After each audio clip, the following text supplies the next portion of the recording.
आपके पास 10 लाख रुपए पड़े हैं, आपने कहा कि इस 10 लाख रुपए का करना क्या है, फिर आपने देखा कि बैंक में एफडी का सबसे सिक्योर ऑप्शन है, 7% ब्याज देती है। आपने जाके 10 लाख रुपए बैंक में रख दिए कि 70,000 रुपये साल का मिलेगा आराम से। फिर आप जब साल खत्म हुआ तब आप लेने गए तो बैंक वाले ने खाली 63,000 रुपये पकड़ा दिए। आपने कहा कि भाई मेरा 7,000 रुपये किस चीज़ का काटा, तो उसने कहा कि मैंने 7,000 रुपये टीडीएस का काट दिया। तो दोस्तों इस वीडियो में हम लोग यही बात करने वाले हैं कि टीडीएस कौन काटता है, क्यों काटता है, अगर आपका टीडीएस कटा है तो उसको वापस रिफंड कैसे क्लेम करना है, और सबसे बड़ी बात तो टीडीएस अगर आपका बनता ही नहीं, आपका इनकम टैक्स पूरे साल का बनता ही नहीं है तो टीडीएस कटवाना ही क्यों है, नहीं कटवाने के लिए उसके लिए आपको क्या करना पड़ेगा। तो ये वीडियो अंत तक ज़रूर देखिएगा। नमस्कार, मेरा नाम है धीरज और आप देख रहे हैं फिनबस।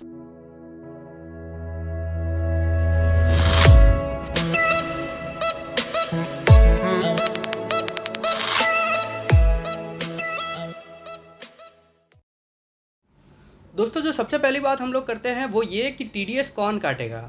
जो भी बिजनेस लेके बैठा है वो हर कोई टीडीएस काटेगा, लेकिन अगर कोई इंडिविजुअल है या एचयूएफ है जिसका टर्नओवर 1 करोड़ से नीचे है वो टीडीएस नहीं काटेगा।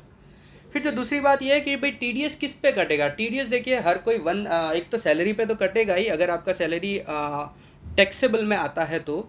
बाकी 194 सेक्शन में, पूरा इनकम टैक्स के 194 सेक्शन में पूरी लिस्ट दी गई है। उसके अंदर कौन कौन से इनकम है, कितना परसेंटेज है और कौन सी लिमिट है जिसके ऊपर जाएगा तो ही टीडीएस कटेगा। लेकिन एक बेस्ट प्रैक्टिस है कि भाई अगर वो इनकम है तो वो टीडीएस काट के ही आपको इनकम देंगे, वो लिमिट वगैरह नहीं देखेंगे। ठीक है। तो अब दोस्तों ऐसा है कि भाई मेरी इनकम तो 2.5 लाख से नीचे ही है, तो फिर मेरे को टीडीएस क्यों कटवाना, मेरे को तो कोई इनकम टैक्स भरना ही नहीं आता है, फिर भी वो लोग टीडीएस काट रहे हैं। तो उसके बचाव के लिए आप क्या करें। उसके बचाव के लिए देखिए दोस्तों, इनकम टैक्स अथॉरिटीज़ ने फॉर्म 15G या 15H, दो फॉर्म है। 15H है जो सीनियर सिटीजन्स के लिए है, 60 साल के जो ऊपर है उनके लिए। 15G है जो 60 साल के नीचे हैं उनके लिए। एक सेल्फ डिक्लेरेशन फॉर्म है, उसको आप भरो और उनको जो आपके जो टीडीएस काटेंगे, जो आपको इनकम दे रहे हैं, उनको जाके देते हो कि देखो भैया मेरी इनकम है जो 2.5 लाख से कम है और मेरे को कोई टैक्स नहीं भरना आता है, इसके लिए आप मेरा टीडीएस मत काटो।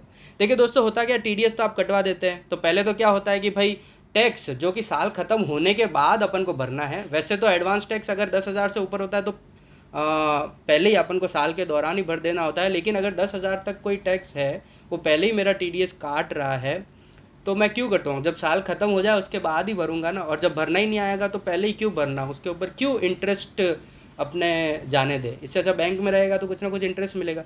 तो उसके लिए हमको क्या करना है, ये जो फॉर्म है, सेल्फ डिक्लेरेशन फॉर्म है, वो आप भर के दे दो भाई जो भी आपको इनकम दे रहा है उनको। और फिर उस फॉर्म पे जो 15G 15H है, उस फॉर्म के हिसाब से वो आपको टीडीएस नहीं काटेगा। अब होता क्या है, जैसे आपकी इनकम कई सारी होगी, जैसे कि आपने बैंक में पैसा रखा है तो आपकी इंटरेस्ट की इनकम है, आप जॉब वर्क भी करते हो तो आपका वर्क्स कॉन्ट्रैक्ट का भी इनकम आ गया। तो उसके अंदर क्या होगा, आपको कब ये फॉर्म देना है, जब जैसे कि आपका इंटरेस्ट की इनकम, आपको पहले तो ये देखना है कि पूरे साल में मेरे को टैक्स नहीं भरना आना चाहिए भाई। पूरी टोटल मैंने इनकम ले ली और सारे मैंने डिडक्शन माइनस कर दिए मेरे, अगर मैंने एल आई सी में जो भी कर रखे हैं वो, और मेरा कोई टैक्स नहीं भरना आएगा। ठीक है, ये एक पॉइंट हो गया क्लियर। फिर उसके बाद में आप जिस इनकम के लिए, जैसे इंटरेस्ट इनकम है, उसके लिए अगर आप फॉर्म 15G या 15H दे रहे हैं तो वो इनकम आपको देखनी है कि वो 2.5 लाख से कम होनी चाहिए।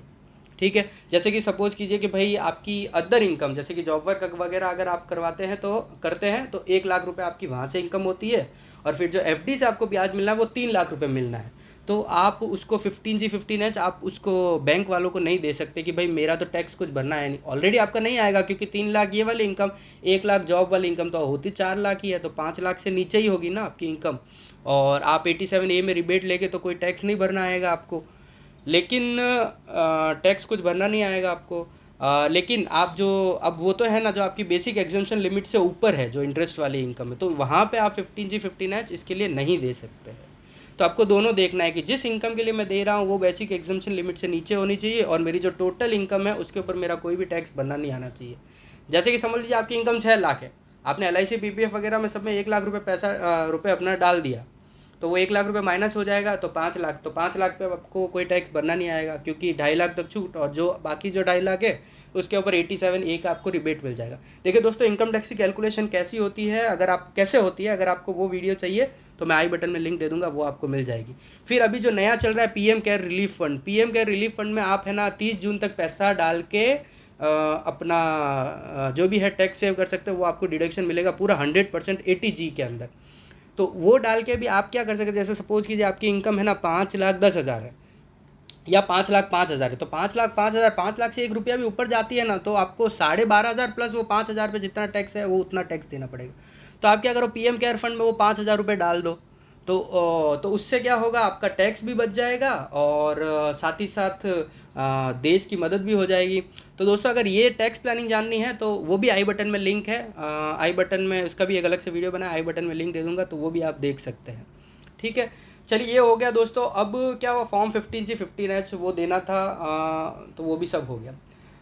अब हुआ क्या, फॉर्म 15G 15H देना कब है? देखिए सर दोस्तों, जब साल शुरू होता है ना तभी दे देना होता है आपको, जिसको भी देना है, जैसे कि बैंक होगा या जो भी आपका डिडक्ट कर रहा है, आपको पता है कि इस साल में मेरी पूरी कोई टैक्सेबिलिटी होनी नहीं है, तो उनको जब जैसे मार्च में साल एंड होता है तो अप्रैल के फर्स्ट वीक में आपको उन सबको वो फॉर्म दे देना है 15G 15H। ठीक है, अब सर ऐसा हुआ कि अब ये लॉकडाउन चल रहा है, तो मार्च तो निकल गया, अप्रैल भी निकल गया, अब इसका क्या? तो सर इसमें क्या होगा, जो 2018-19 में जो आपने फॉर्म दे रखा है ना उनको, 2019-20 में, 2019-20 में जो आपने उनको फॉर्म दे रखा है, तो वही अभी 30 जून तक चलेगा, तो इसमें आपको कुछ नया नहीं देना। फिर जब 30 जून ख़त्म हो जाए तो जुलाई का जो फर्स्ट वीक है उसमें आपको फॉर्म 15G 15H उन लोगों को सबमिट कर देना।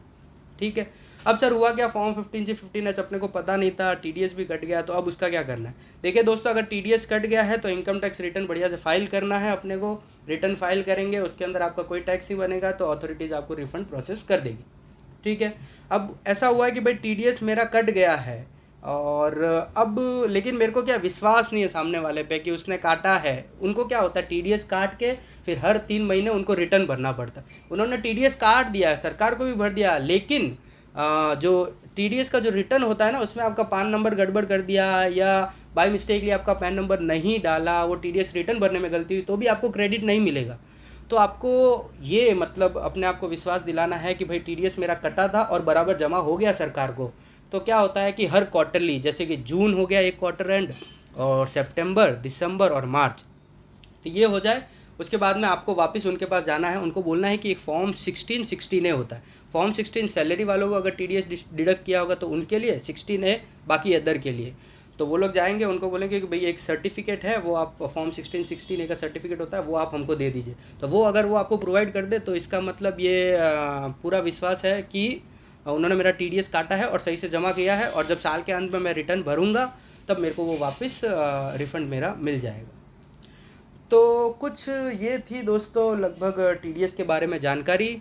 उम्मीद करता हूँ आपको पसंद आई होगी। पसंद आई है तो प्लीज़ लाइक कीजिए, शेयर कीजिए अपने दोस्तों के साथ, कमेंट कीजिए अगर कोई क्वेरी हो, और ये वीडियो कैसा लगा आपको, और सब्सक्राइब कीजिए चैनल को और सपोर्ट कीजिए। धन्यवाद।